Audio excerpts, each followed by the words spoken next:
3, 2, 1. New York, NY. LaunchPod starts now. Welcome to the New York LaunchPod, a podcast highlighting new startups, businesses, and openings in the New York City area. I'm Hal Cooper-Smith, and stepping onto the LaunchPod, we have Julie Sygiel, the founder of Dear Kate. And this should be one of the more interesting podcasts because Dear Kate is a women's apparel. Yeah, apparel and underthings company. An apparel and underthings company based in New York. Welcome to the podcast, Julie. Thank you, Hal. So tell us about Dear Kate. Sure. So we make performance wear for women, and that's both underwear and yoga pants. We started out with underwear and then launched the yoga pants last year.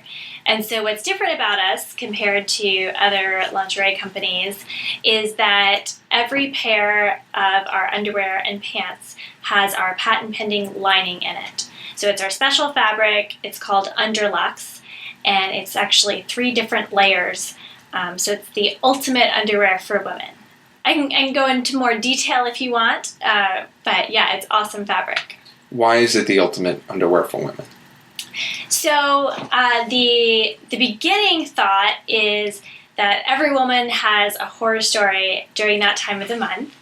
And so how come no one's making better underwear, right? Like men and women's bodies work differently. We're using the same fabric in the underwear that we're wearing. So we asked the question, why can't we make the Wonder Woman pair of underwear? So, you would never have to hand wash it. It would be super comfortable. It'd be really cute. So many women during that time of the month, they're like reaching to the very back of their drawer to wear the ugliest pairs. And so why can't we make something that is cute, comfortable, that also has a thin protective layer so you're never caught off guard, you're totally covered no matter when it is. And so that was the idea. And I worked for about 2 years to create our fabric until we finally created the combination that we have now. So it's awesome to wear when it's that time of the month. It's awesome to wear when you're working out. It's great for new moms. And frankly, a lot of my friends were like, I'm wearing your underwear every day. It's just my favorite pair of underwear that I have in my drawer. It took you 2 years to develop the fabric? It did, yeah, to do the fabric development and the designs and the patterns and everything. So how did you develop the fabric? I worked for about 2 years with major domestic fabric manufacturers here in the U.S. who, they had research and development teams. I approached them and said, I have this idea that I want to create the best functional underwear for women on the market. And I'd like it to be stain releasing. I'd like it to be leak resistant. And, they said, I think there's only one way to do this. And they said that we had to put a plastic layer into the underwear. So we went ahead and got a sample of this fabric with a plastic layer laminated onto the inside. We sewed up a pair of underwear and decided that this was totally the opposite of what we were going for. I don't need a Gore-Tex jacket. I don't need a yellow rain slicker in my underwear. I just need something better than a regular pair of cotton underpants. So we went back to the drawing board and said, what can we do that makes it protective so you're totally covered, but it's actually really comfortable and stretchy and soft like a normal pair of underwear? And so that's what our patent is on, our patent application, I should say, because it hasn't issued yet, but hopefully, fingers crossed, in the next few months it will. So our patent is on, the use of this fabric in underwear, and we're able to make a leak-resistant garment without any plastic layer. So it's super breathable, it's super comfortable. Like, you put them on, and, you forget that you're wearing any type of functional underwear. It just feels like your favorite underwear. Without going too much into your patent, the materials are already existent in the world, correct? We actually custom make every batch of fabric for ourselves. So we worked with the companies to do custom finishes and different features and properties on each layer of the fabric. And one of the things that's interesting is that you're manufactured in New York City. We are, yeah. We do all of our cutting and sewing in a factory in New York. Why is that? We started out in Pennsylvania, so we haven't always been in New York, but we have always been in the U.S.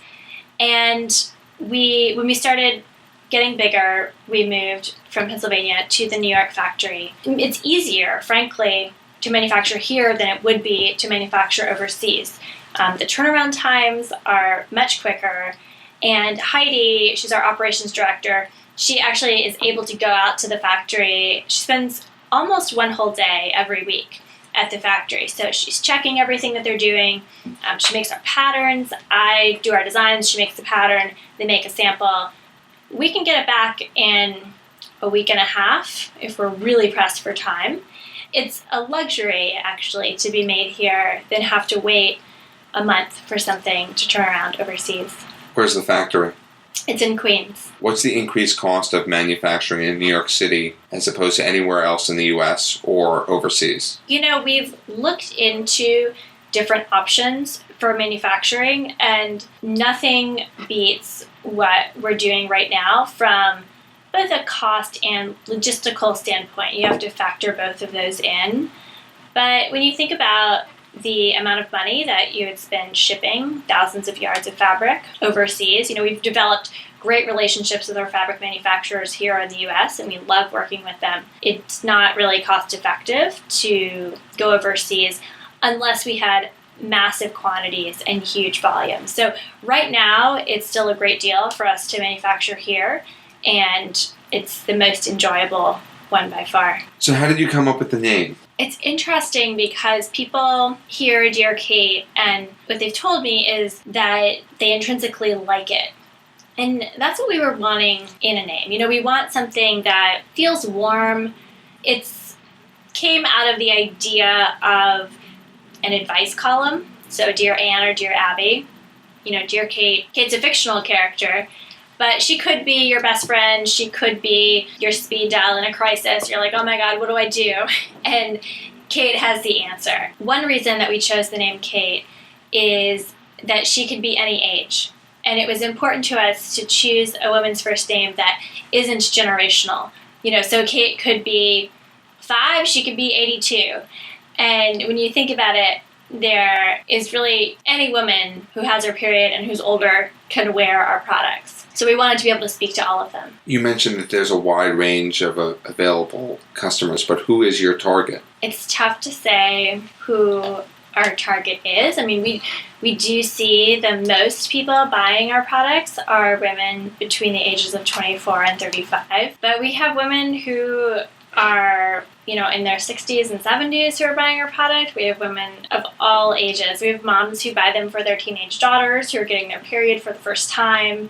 So it's all over the map, and I would say we do make an effort to make sure that everything that we put out in terms of marketing resonates with that 25 to 34-year-old audience. But also the litmus test I like to say is would my mom get it? And so my mom is in her 60s. And so if she would get the joke in our email, then it's okay to put in. Or if my mom wouldn't be offended, then it's okay to put in. But if she wouldn't get it, then it's like too colloquial and too specific to an age group. Is there a place geographically that you sell better than any other area? Do you do well in New York, in the U.S., overseas? I don't think there's any surprises in terms of where we do well geographically. It makes sense that the biggest cities, population-wise, are the biggest customers. I would say that we probably do slightly better on the coast, on the East Coast and the West Coast, compared to, say, Chicago or somewhere in the Midwest. I'm not sure why that is. I think that in many ways, people in New York and also on the West Coast, it's easier to reach them in the different channels and the different blogs that we've been profiled on and things like that. So I'm not so sure that's an effect of people being early adopters on either coast. It's more that we've been able to reach them easier. How have you been marketing yourself? We've tried a million different things. We went through a couple of years where I feel like I said yes to everything.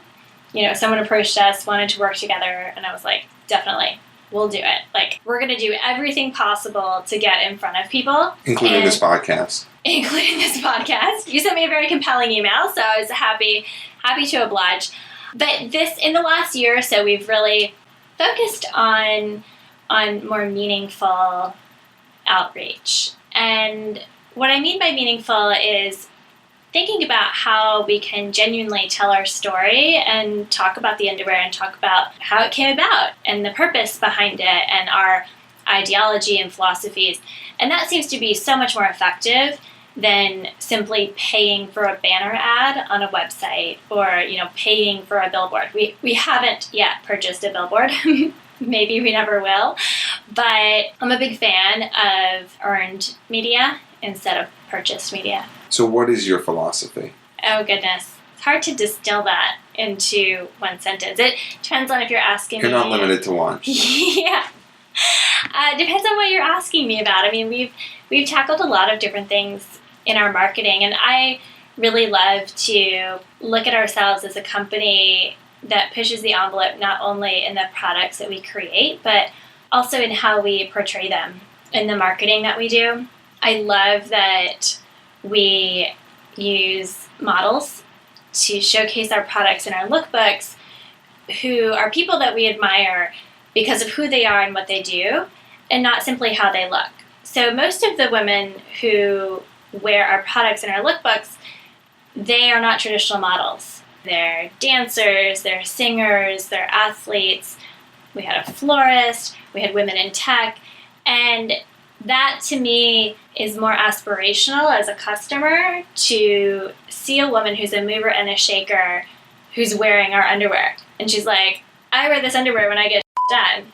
And that's like, okay, yeah, I want to be like her, and so I want to buy that underwear. Versus someone who was born with great genes and could be a lovely, wonderful person, but I don't know anything about her when I look at her advertisement for another lingerie company. So we make a point to profile the people who we have in our lookbook. Who are they? Who are they behind the face? And what have they done? Why are they interesting? And so that to me is something that is unique about what we do that not a lot of other people are doing. If there are people that you admire, how do you approach the people to model? Right, like how do we get someone to be in their underwear in front of cameras? That's right. It's sometimes harder than others. We are very deliberate about who we ask to model for us, and we basically write them a love letter and say, hey, this is why we really admire you and why we think you're cool, and we would love to feature you. And we like to think about our brand and our newsletter as a platform, right? And so we have this opportunity in every collection that we launch. We have the opportunity to promote different women and what they're doing. And so might as well use that opportunity for good, to promote things that are cool, that are inspirational. And so, in a way that is a benefit to the models who we're highlighting. And so we try to sell it, and it's fun. I mean, we are not super uptight. We're going to make you look good. We're going to make you feel good. It's going to be a really fun day of shooting. And at the end of the day, not everybody says yes, but a lot of people do. And the people who do, we're really, really psyched to work with. One of the campaigns that you did was the Ada campaign. And your campaigns are named after inspirational women. Yep. And how do you find those names to come up with? For a while now, we've named every campaign after a woman in history. And sometimes they're very well-known women. Sometimes most people haven't heard of these women, but they've all led interesting lives. And so we pick someone, and oftentimes the models who are in the lookbook share some similar characteristics with the women who we've named the campaign after. So actually, most recently, we invited Caroline and Kristen to model for us, who are the hosts of the Stuff Mom Never Told You podcast. And that collection is named after Nellie Bly, the famous journalist. And so they're podcasters. They consider themselves journalists. Too bad we don't need a male podcaster model, but they're great. They have us covered. And so it's really fun to see them, come, and we have a blurb in the lookbook about the older person, history, and what she's done. And we just think about women who we think are cool. Like, what industry are we admiring today? And, let's highlight what they're doing. So the Ada collection, that was named after Ada Lovelace? Yes. And a history lesson, who was that? So she's one of the world's first, or she's credited as the world's first computer programmer. Not the first female computer programmer, but the world's first. And for that campaign, what did you decide to do? Well, we invited 6 women who work in tech to model for us. And for us, that wasn't anything out of the ordinary. We'd had the Ella Collection, which was named after Ella Fitzgerald, where we invited an independent singer-songwriter to model for us. We had the Margot Collection, named after Margot Fontaine, where we had a ballerina model for us. And we were talking in the office about how much we appreciate women who know how to code. I know a little bit of HTML, but I can't code a whole website or anything like that. And in today's age, where everything in our society basically depends on technology to run and to exist, I have such a respect and admiration and appreciation for the women who know how to code. So they're either making that code happen, they're creating it, or women who know how to code who then are at the decision-making table that are implementing policies and creating businesses that depend on code. It's so important for them to be at the table, and I admire them so much that literally those are the conversations we were having. And we're like, this is obvious. We should feature women in tech in our next collection. And so we did. And sure, I know that women in tech is a hot button subject. And we definitely had conversations beforehand about how are we going to shoot this lookbook, right? Let's make sure that we're not sexualizing the women in our photos. We're showing them doing things. So that's another thing that we try to do in all of our campaigns is we love to show women doing things. They're not just standing there looking sexy for the camera, for whoever's looking. It's like they're on the move and they're making things happen. So in our Women in Tech photo shoot for the Ada, they were coding, they were collaborating, working on their computers, and having a good time. And, in my mind, in no way were they really looking at the camera and making sexy faces or doing anything that was inappropriate or sexualizing them. But still, because our society is so weird in a way about women in tech and sometimes uncomfortable with it, the press had a field day, and we had a lot of good conversations about what does it mean to be in your underwear if you're not an underwear model. And it's not something that we intended. It's not a dialogue that we started, but we were able to then respond and say, women should be respected regardless of what we're wearing. So whether I'm in my underwear or in a bathing suit in front of you, or I'm in a full suit, that has no relation to how smart I am, how driven I am. Like, you don't know anything about me if you see me in my underwear. You can make assumptions, but you really don't know anything. And so in that respect, it's like, why is it okay then for models or athletes to be shown in the underwear? But, if you're a woman who works in tech, you better cover up because men are going to look at you and they're going to make assumptions. And to us, that seems really unfair. We're all women, and so we should really be allowed to wear whatever we want and respected regardless of what we're wearing. Like, I want to be judged on my actions. I want to be judged on my accomplishments. I don't want to be judged on how I look. And so there were a lot of fascinating conversations that came out of that lookbook, and at the end of the day, I'm glad we did it, even though the goal wasn't to start this huge controversy. After you released the lookbook, what were the next few days like for you? We released it on Thursday, I think, and then the next day, TimeMagazine.com released an article saying controversial lookbook features women coding in their underwear. And it was like 4:30 in the afternoon on a Friday. And so I'm like, okay, this is going to die down over the weekend. People, they're going to forget about it. And then all of a sudden on Monday, we started getting emails. And it was like Fortune who wanted to do an interview and talk about it. And then it was Elle.com that wanted to talk about it. And Business Women and Business Insight, like all of these different publications. Why did you do this? Like, what is your take on this? What does this mean about women in tech? And so pretty quickly we learned, holy moly, this is going to be something that's really big. And one of my friends sent me a text and she's like, this is ridiculous that people think this is controversial. Like, this is a woman in her underwear. We all wear underwear. You know, it's like probably covers more than a swimsuit at the beach.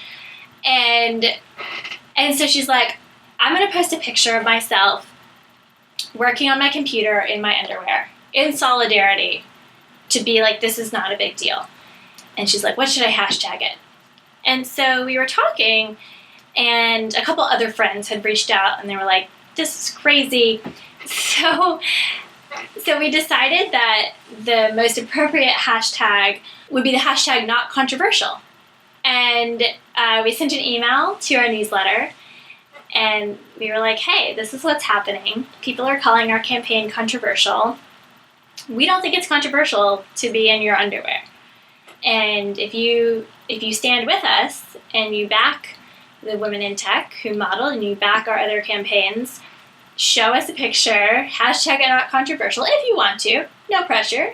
But we got a lot of support, and about, I think it was over 50 women posted selfies on Instagram in underwear with the hashtag not controversial. And that was super cool to see how many people were like, I support you, but not only just in my thoughts, but like, I'm going to post a selfie in underwear to show you that I really, truly believe what you're doing is cool.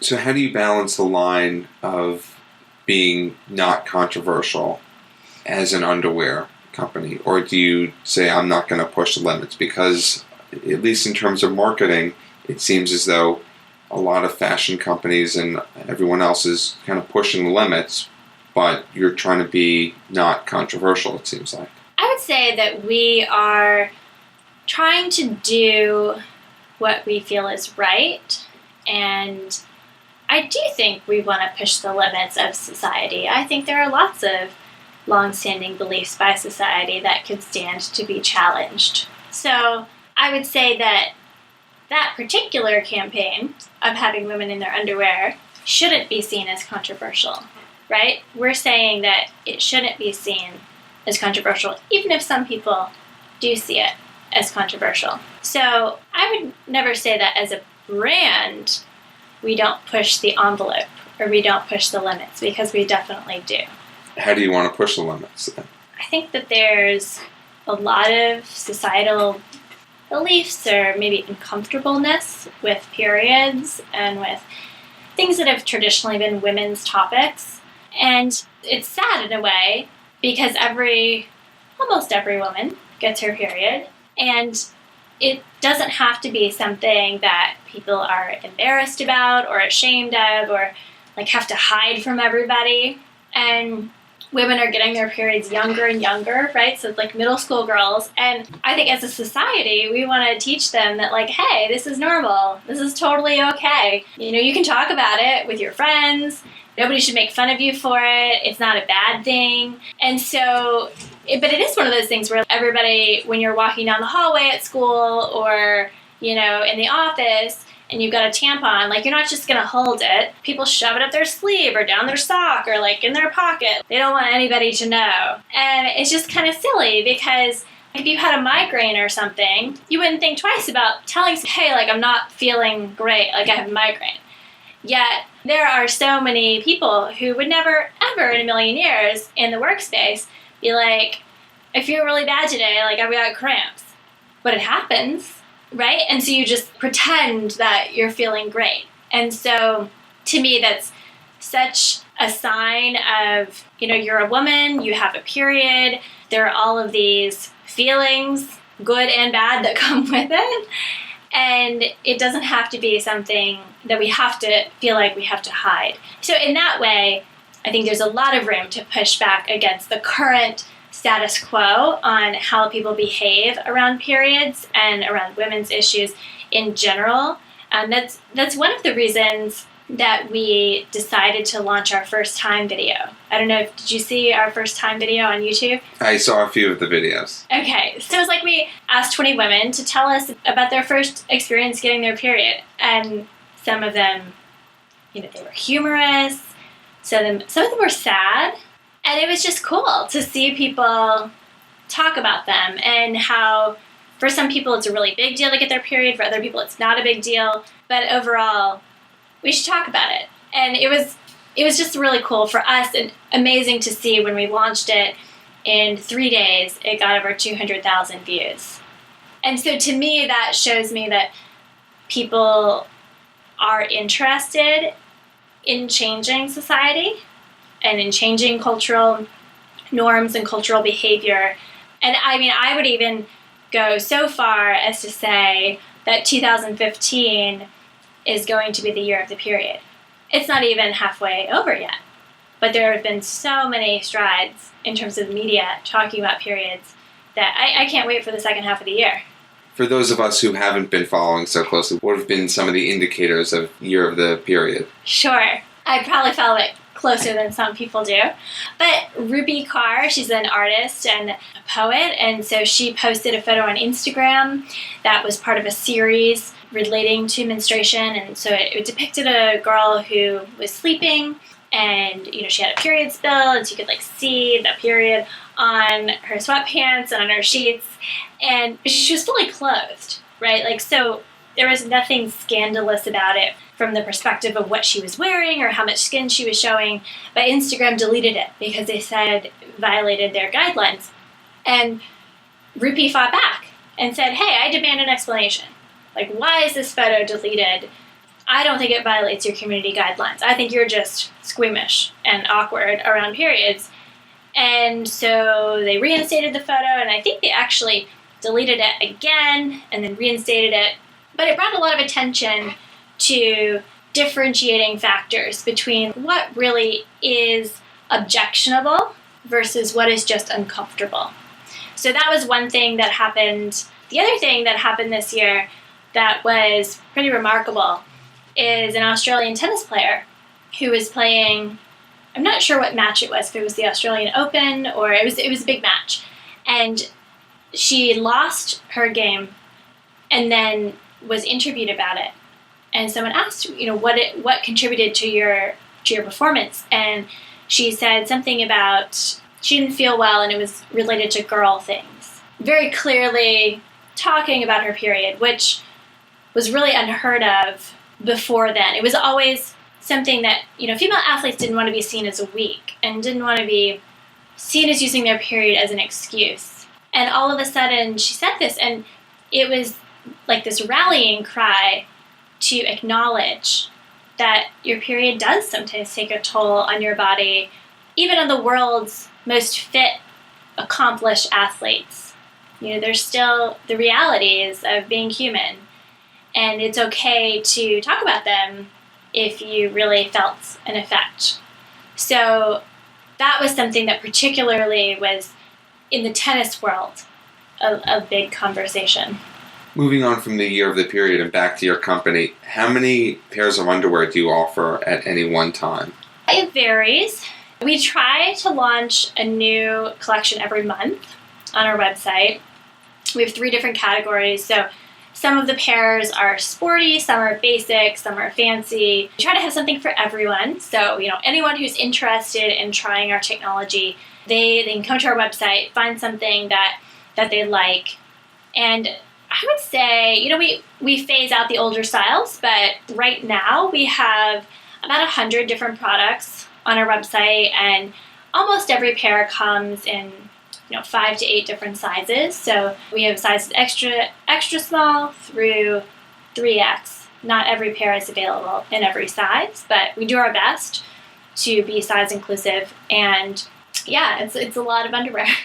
How many items, I guess, are available at any one time? It seems like 500 to 800. Yeah. Is it hard keeping track and keeping all those items in stock? We've definitely been sold out of a lot of things, and it is tough to keep restocking because it's so funny. Like sometimes one collection, the smaller sizes will sell great, and then you have another collection that looks so similar, and then the larger sizes will sell out. And so we do our best to continually iterate, and when we're ordering, we look at what sold well in the past of a similar type of collection. So we definitely do a fair amount of forecasting, but certainly we have been sold out of our most popular items quite a bit. What are the variations in the collections? What differentiates between them? We have sporty underwear. We have the Hazel, which was really popular, and we came out with 3 different Hazel collections with 3 colors each. All the Hazels are black fabric, and they have a bright colored trim on the edge. They have piping on the sides. And so the Hazel sold really well. So we just kept making more fun colors, and we're actually launching another round of Hazels in about a month. So that's been a great seller. And then we have the Jackie. So that's our second sport collection. But we have a bunch of fancy collections. We just launched the Lucy, and that has satin in it for the first time. So I was super excited to use satin. We have lace. So it's fun trying out different fabrics and different materials. And it never ceases to amaze me at how many different preferences there are in underwear. And like, you really don't know what kind of underwear a woman wears. If she likes really basic solid color like beige underwear, or like all black, or like really fancy all the time, or like always sporty. Women have like their favorite type of underwear. And sure, we branch out of that here and there, but I would say we all have, not everybody, not making generalizations, but a lot of people have like their favorite style. And whatever they're going to buy, it's going to look kind of similar to that style. So, if you're a thong girl, or you're a hipster girl, or you like the higher rise briefs, that's what you're going to get. So it is a challenge to find something that speaks to everyone, but I think we've done a pretty good job of it. How do you come up with the different designs? Yeah, how do I get design inspiration? I don't know. I'm always like taking inspiration from what's out there. And I mean, you can't really see like a woman's underwear when she's walking down the street, but you see what colors are popular, and I look at different blogs and stuff. I'm on Pinterest, and it's kind of whatever I'm feeling. We also love to do color polls on Instagram, and those are some of our posts with the highest engagement. So people do really love giving their opinion, and it's legitimately like super helpful for us to know what they want to buy. How has your growth been year over year? It's been great. So what I can tell you is that from 2012 to 2013, we grew over 400%. And then from 2013 to 2014, we grew another over 400%. So it's been a busy last few years. That's incredible growth. How many people are on your team right now? Right now, we have 5 full-time team members, and we also have an intern for the summer who's awesome. What's it like being growing that much so quickly? It's great. Growth is good. Sales make me happy.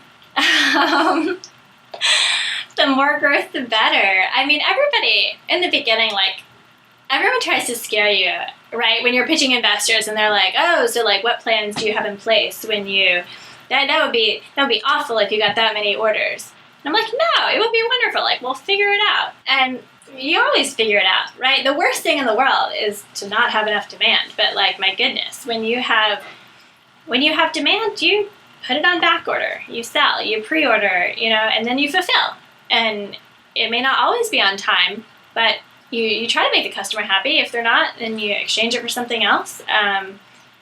There are times when people order something and it was out of stock, and we have to reply back and be like, hey, sorry, like, we didn't catch this. So it's not perfect by any means, but yeah, it's exciting. It's really fun. With such incredible growth, how have you been able to forecast demand? Sure, that's a great question.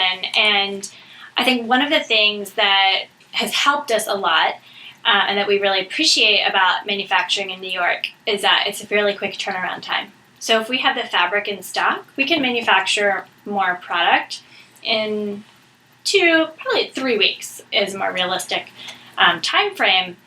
And so, we're not placing bulk orders of ginormous amounts. Like, we're placing smaller sized initial orders, and then we see what is selling well, and then we order more of that.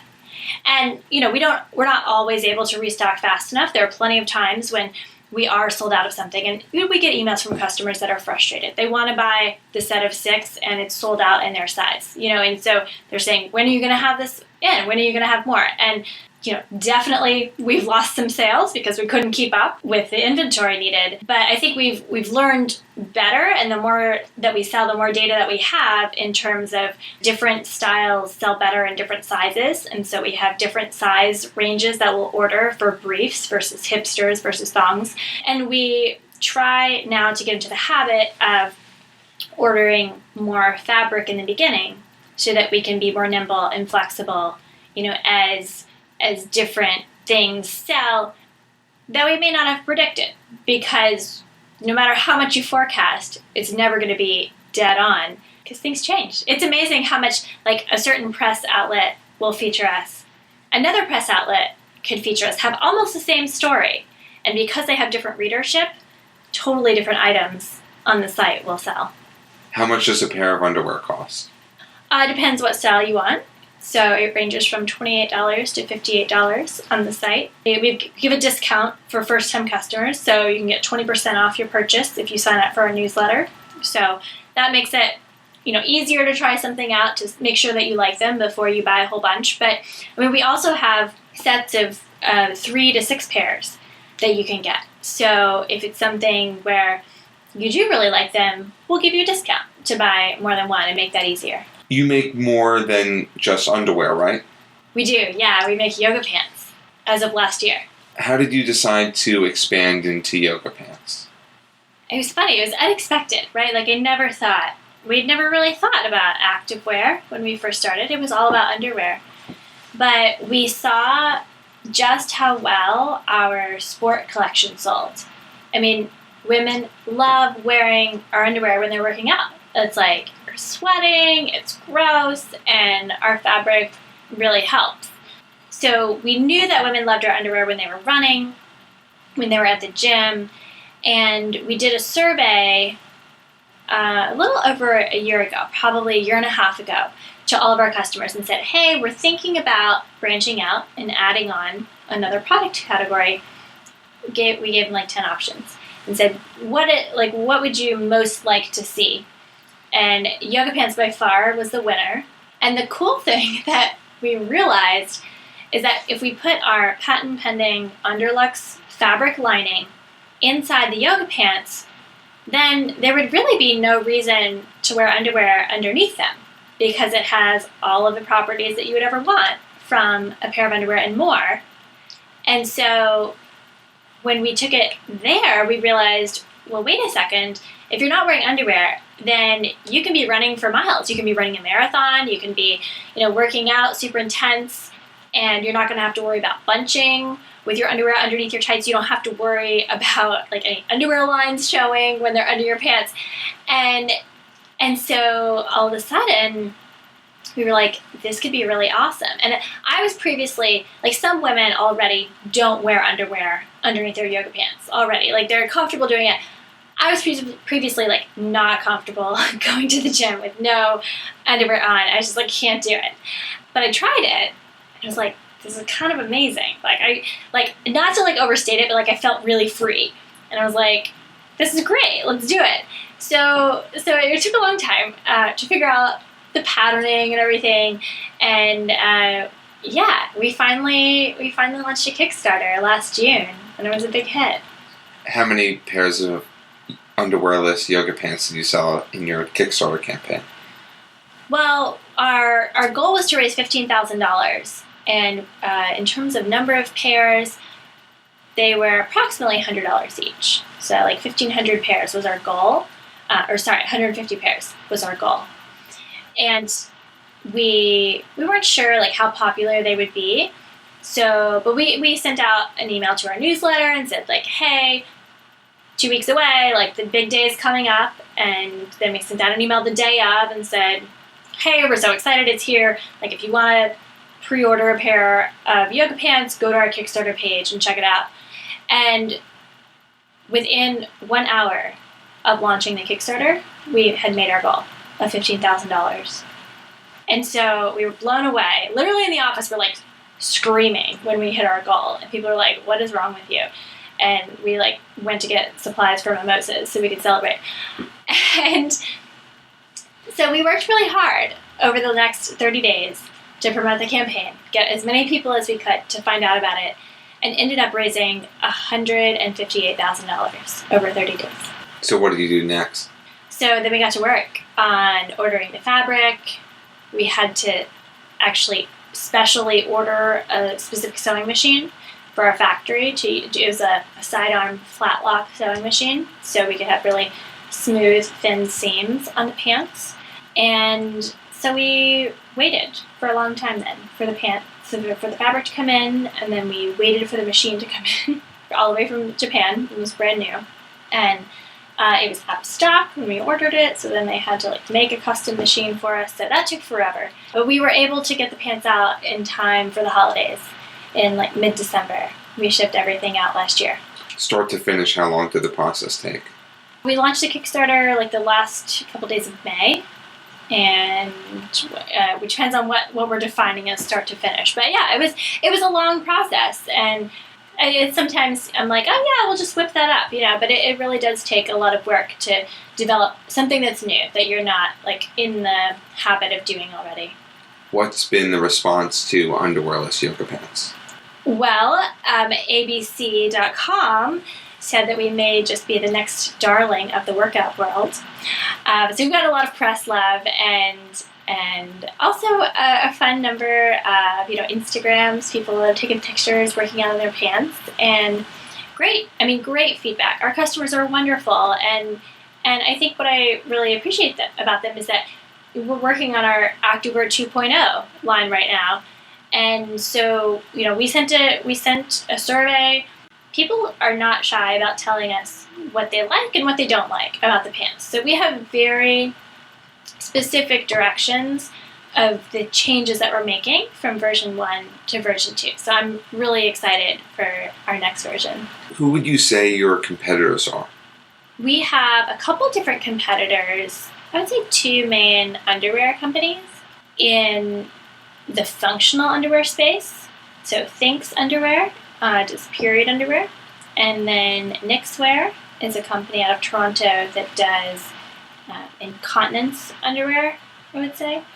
But we're all still small, right? So like most women don't really know that functional underwear exists, and that there is something better out there than Gap or Victoria's Secret. And so I think for us right now, we're competing against the companies that have a well-known established presence. So, our biggest challenge is how do we make sure that every woman across the US and around the world eventually knows that we exist? Because right now, if they don't know that we exist, they can't even make the decision to try our product or not try it. Like, they're automatically not trying it. So it's funny. We're like in this in-between stage. We're like, yeah, we have competitors, but like the real opportunity is all of these people who are currently in the dark and unenlightened. They're not enlightened. Is that a word? Unenlightened? They're like, they don't even know how they could be feeling when they put on our underwear. They're in the dark ages. Yeah. So how are you going to fix that? I talk about underwear 24/7. Literally, it's like, 10 o'clock on a Thursday, I'm talking about underwear. We are hustling we're reaching out to a lot of people who have an audience and have a platform and can try the product and then say, hey, gals, this is my experience. Like, I highly recommend you try them. How do people find out more about Dear Kate? They can go to our website. It's www.dearkate.com. And we have a video where you can watch the technology in action, see all of our different styles, and email us, ask us any questions. Are you only available online? We're primarily available online. We have about 40 stores or so that carry us, like independent lingerie boutiques, but I recommend buying online. We've got excellent customer service, so if it's too big or too small, we're happy to swap that out for a different size. And we have, the full collection available on our website, whereas most of the stores pick one or two styles that they like. Well, Julie Sygiel, thank you for enlightening me about the world of functional underwear. It's been great having you on the podcast, and thank you for sharing your time with us. Absolutely. Thank you for having me. And if you want to learn more about the New York Launchpod, you can visit nylaunchpod.com or follow us on social media at nylaunchpod. Thank you for listening to this episode of the New York Launchpod. For more information, please visit nylaunchpod.com.